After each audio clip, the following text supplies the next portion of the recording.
જીવનશૈલી અને તણાવના કારણે વધતું હાઈ બ્લડ પ્રેશર માત્ર હૃદયને જ નહીં પરંતુ મગજ સહિત શરીરના અન્ય અંગોને પણ ગંભીર નુકસાન પહોંચાડે છે.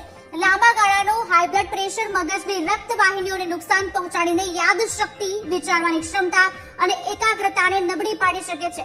વારંવાર ભૂલી જવું, માથાનો દુખાવો, ચક્કર આવવા કે પછી વિચારવામાં મુશ્કેલી થવી એ લાંબા ગાળાના હાઈ બ્લડ પ્રેશરના સંકેત હોઈ શકે છે.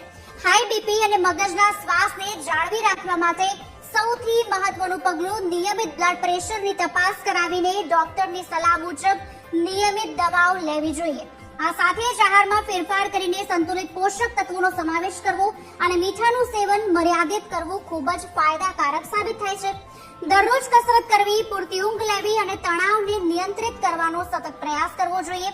વધુમાં ધૂમ્રપાન અને દારૂ જેવી હાનિકારક આદતોથી દૂર રહેવાથી બ્લડ પ્રેશર નિયંત્રણમાં રહે છે. યાદ રાખો, સ્વસ્થ જીવનશૈલી અને નિયમિત તપાસ એ જ મગજ અને હૃદયને તંદુરસ્ત રાખવાની સાચી ચાવી છે.